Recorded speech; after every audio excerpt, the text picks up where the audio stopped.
ನನ್ನ ಹೆಸರು ಪಾರ್ಥ ಹೆಸರಾವ್. ನಾನು ಹಳೆಕೇರಿ ಮೂಲದವನು. ನಾನು ಈಗ ದ್ವಿತೀಯ PUC ಮುಗಿಸಿ CET ಪರೀಕ್ಷೆ ತೊಗೊಂಡಿರ್ತೀನಿ. CET ಪರೀಕ್ಷೆ ದಿನಾಂಕ 16/4/2025 ಬೆಳಗ್ಗೆ ಒಂದು ಸುಮಾರು 9:45 CET ಚೆಕಿಂಗ್ ನಡೀತಾ ಇರುತ್ತೆ.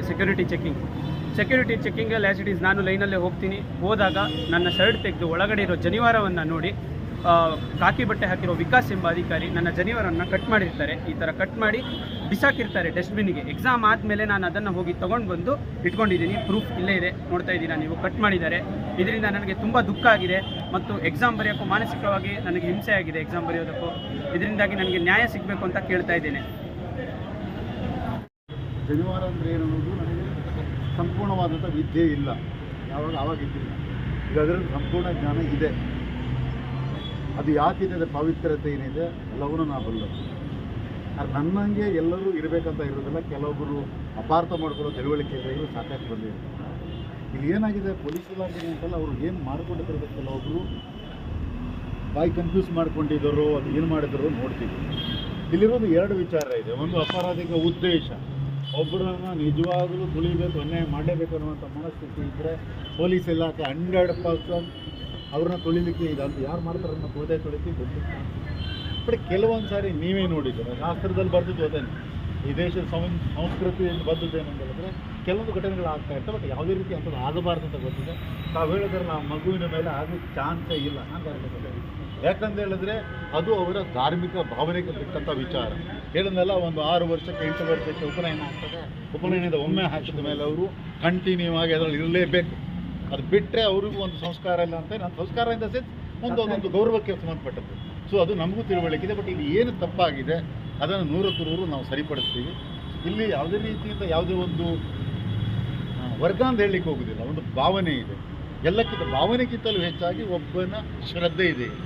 ಅವರು ಜನಿವಾರ ಹಾಕುವುದು ಒಬ್ಬರಿಗೆ ಶ್ರದ್ಧೆ ಆಗಿರ್ಬೋದು, ಒಬ್ಬನಿಗೆ ತಿಳುವಳಿಕೆನೇ ಇಲ್ಲದೆ ಇರ್ಬೋದು. ಈಗ ಕೆಲವರು ಹುಡುಗರ ಹಾಕ್ಕೊಂಡಿರ್ತಾರೆ, ಅದು ಶ್ರದ್ಧೆ ಇರ್ತದೆ, ಕೆಲವೊಬ್ಬರಿಗೆ ಶೋಕಿ ಇರ್ತದೆ.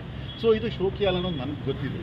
ಬಟ್ ಅದು ಯಾಕಪ್ಪ ಅರ್ಥ ಮಾಡ್ಕೊಂಡ್ರೆ ನಾವು ತನಿಖೆ 100% ಮಾಡ್ತೀವಿ. ತನಿಖೆಯಿಂದ ತಮಗೆ ನಿಜ ಹೇಳ್ತೀವಿ. ಬಟ್ ತಾವು ಶಾಂತ ರೀತಿಯಿಂದ ಹೋಗ್ಬೇಕು. ಆ ಮಗುವಿಗೆ ಏನಾಗೋದಿಲ್ಲ, ಇನ್ನು ಮುಂದೆ ಇಂಥದ್ದು ಆಗದಿರೋದನ್ನು ನಾವು ನೋಡ್ಕೊಳ್ತಾ ಇದ್ದೀವಿ.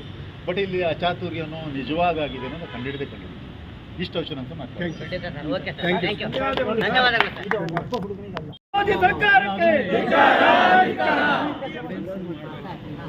ಒಂದು ನಿಮಿಷ ಯಾರು ಮಾತಾಡಬೇಡಿ. ಹೇಳಿ ಸರ್, ಹೇಳಿ. ಮಾತಾಡೋದು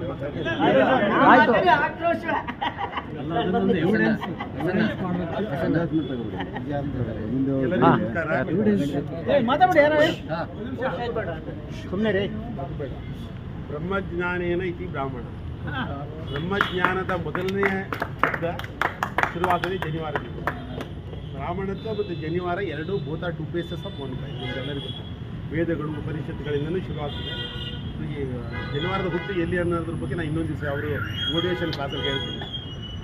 ಈಗ ಯಾರೇ ಮಾಡಿದ್ದು ಅದು 100ಕ್ಕೆ 100 ಅಕ್ಷಮ್ಯ ಅಪರಾಧ. ಭಾರತೀಯ ಸಂಸ್ಕೃತಿ, ಈ ಧರ್ಮದಲ್ಲಿ, ಈ ದೇಶದಲ್ಲಿ ಸಂವಿಧಾನಬದ್ಧವಾದ ಹಕ್ಕನ್ನು ಕೊಟ್ಟಿದೆ. ಅದು ಧಾರ್ಮಿಕ ಸ್ವಾತಂತ್ರ್ಯ ಅನ್ನೋದು ಸಂವಿಧಾನಬದ್ಧ ಆರ್ಟಿಕಲ್ 25 ಪ್ರಕಾರ ಸಂವಿಧಾನಬದ್ಧ ಹಕ್ಕು. ಪ್ರತಿಯೊಬ್ಬರಿಗೆ ಒಬ್ಬ ಟೊಪ್ಪಿ ಹಾಕ್ತಾನೆ, ಒಬ್ಬ ಸೆಲ್ಬೆ ಹಾಕ್ಕೊಳ್ತಾನೆ, ಒಬ್ಬರು ಜನಿವಾರ ಹಾಕ್ಕೊಳ್ತಾರೆ, ಒಬ್ಬರು ಮಂಗಲಸೂತ್ರ ಹಾಕ್ಕೊಳ್ತಾರೆ. ಅದು ಸಂವಿಧಾನದ ಅನುಚ್ಛೇದದಲ್ಲಿ ಬರೆಯಲ್ಪಟ್ಟ ಹಕ್ಕು. ಅದನ್ನು ಯಾರೂ ತಗ್ಗಿಸೋ ಅಂಥದ್ದಾಗಲಿ, ಅದ್ರ ಮೇಲೆ ದಬ್ಬಾಳಿಕೆ ಅನ್ನೋದಾಗಲಿ ಮಾಡತಕ್ಕದ್ದಲ್ಲ, ಮಾಡಲೂಬಾರ್ದು. It's a crime against humanity and law. So ಧರ್ಮ ಅನ್ನೋದು ವಿಚಾರ ಬಂದಾಗ ಅಥವಾ ಒಂದು ಸಂಸ್ಕೃತಿಯ ವಿಚಾರ ಬಂದಾಗ ಆ ಸಂಸ್ಕೃತಿಯ ಅವನತಿಗೆ ನಾವು ಕಾರಣರಾಗಬಾರ್ದು. ಇದರ ಹೊರತ ಈ ಯೂನಿಫಾರ್ಮ್ ಹೊರತಾಗಿ ನಾನೊಬ್ಬ ಮನುಷ್ಯ, ಆ್ಯಸ್ ಎ ಹ್ಯೂಮನ್. ಒಬ್ಬರ ಭಾವನೆಗಳನ್ನ ಅರ್ಥ ಮಾಡ್ಕೊಳ್ಬೇಕಾಗಿತ್ತು ನಮ್ಮೆಲ್ಲರದ್ದು ಕರ್ತವ್ಯ. ನಾನು ಪೊಲೀಸ್ ಅಧಿಕಾರಿಯಾಗಿ ಹೇಳ್ತಾ ಇಲ್ಲ, ಸಮಾಜದ ನಿಮ್ಮೆಲ್ಲರ ಒಬ್ಬ ಪ್ರತಿನಿಧಿಯಾಗಿ ಹೇಳ್ತಾ ಇದ್ದೀನಿ. ಯಾರೇ ಮಾಡಿದ್ದು ಅದು ಅಕ್ಷಮ್ಯ ಅಪರಾಧ. ಅದು ಏನಿದೆ ನಮ್ಮ ಹಿರಿಯ ಅಧಿಕಾರಿಗಳಿದ್ದಾರೆ, ಅದನ್ನು ಇವತ್ತು ಇಮಿಡಿಯೇಟ್ ಅದನ್ನು ಆ್ಯಕ್ಷನ್ ಮಾಡಿಸ್ತೀನಿ.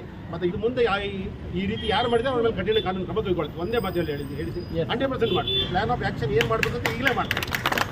ಎಲ್ಲರಿಗೂ ನಿಮಗೆ ಹೇಳ್ತಾ ಇದ್ದೀನಿ, ನಿಮಗೆ ಆದಂಥ ಭಾವನೆಗಳಿಗೆ ಆದ ನೋವು ಅಥವಾ ನಿಮ್ಮ ಒಂದು ಸಮಾಜಕ್ಕೆ ಆದ ನೋವು, ಅದನ್ನು ನಮ್ಮ ಇಲಾಖೆಯಿಂದ ಆದ ನೋವಿಗೆ ನಾನು ಎಕ್ಸ್ಟ್ರೀಮ್ಲಿ ನಿಮ್ಮೆಲ್ಲರ ಹಿರಿಯರಿದ್ದೀರಿ, ನನಗೆ ಅಪಾಲಜಿ ಕೇಳೋದಕ್ಕೂ ಇದಿಲ್ಲ.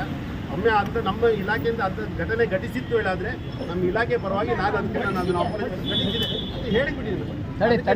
ಎಲ್ಲರಿದ್ರಿಗೂ ಅದನ್ನು ನಾನು ಖಂಡಿಸ್ತೇನೆ. ಅದು ನನ್ನ ಅಪಾಲಜಿನೇ ಇದೆ. ತೊಂದರೆ ಇಲ್ಲ. ಮುಂದೆ ಇದನ್ನು ಮಾಡಿದ ಅಧಿಕಾರಿ ಯಾರು?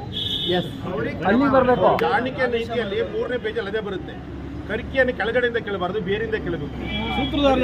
ನಾವಿಲ್ಲಿ ಕರ್ಕಿ ಕೆತ್ತ ಹಾಗೆ ಯಾರೋ ಒಬ್ಬ ಬಡಪರದ ಒಬ್ಬ ಸಾಮಾನ್ಯ ಒಬ್ಬ ಕಾನ್ಸ್ಟೇಬಲ್ ಮೇಲೋ ಅಥವಾ ಒಬ್ಬ ಪಿವನ್ ಮೇಲೆ ಅಲ್ಲ, ಅದು ಆದೇಶ ಕೊಟ್ಟವನು ಯಾರು?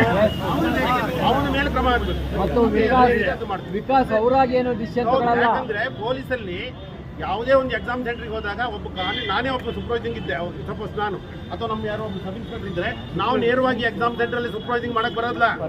ನಾವು ಒಳಗೆ ಸಹಿತ ಹೋಗಕ್ ಬರೋದಿಲ್ಲ. ಏನು ಕಾನೂನಿನಲ್ಲಿ ಏನು ರೀತಿ ರಿವಾಜುಗಳಿದಾವೆ ಅದಿಷ್ಟನ್ನೇ ಪಾಲಿಸಬೇಕಾಗಿದೆ. ಯಾಕಂದ್ರೆ ನಾಳೆ ಕೋರ್ಟ್ ಕಚೇರಿಗಳು CETಗಳು ನಮ್ಮನ್ನ ಮನೆ ಕಳಿಸ್ಬಿಡ್ತಾವೆ. ಅದಕ್ಕಾಗಿ ಆದೇಶ ಕೊಟ್ಟವ್ರು ಯಾರು ಅವ್ರ ಮೇಲೆ 100% ಆಕ್ಷನ್ ತಗೊಳ್ತೀವಿ. ಇದ್ರ ಬಗ್ಗೆ ವಿತೌಟ್ ಫೀಲ್ ನೀವು ನನ್ನ ಮೇಲೆ ಈಗ ಸರ್ಕಾರದ ಗೈಡ್ಲೈನ್ಸ್ ಇದೆ. ಗೈಡ್ಲೈನ್ಸ್ ಅಲ್ಲಿ ಜನವಾರ ತೆಗೆಸಿ ಹೇಳ ಒಂದೇನಾದ್ರು ಮಾಹಿತಿ ಇದೆಯಾ? ಇಲ್ಲ ಇಲ್ಲ ಖಂಡಿತ ಇಲ್ಲ. ಖಂಡಿತ ಇಲ್ಲಲ್ವಾ? ನಮ್ಮ ಅಹವಾಲು ಏನಂದ್ರೆ ಸೋಮವಾರದೊಳಗೆ ಆಕ್ಷನ್ ಆಗದೆ ಇದ್ರೆ ಇದು ಬರೇ ಸಾಂಕೇತಿಕವಾಗಿ ಬಂದಿರತಕ್ಕಂತ ನಮ್ಮ ಬ್ರಾಹ್ಮಣ ಸಮುದಾಯ ಆಗಿದೆ. ಇಡೀ ಬ್ರಾಹ್ಮಣ ಸಮುದಾಯ ಎಷ್ಟು ಸೋಮವಾರ ಬರುವಂತ ವ್ಯವಸ್ಥೆ ಆಗಿದೆ.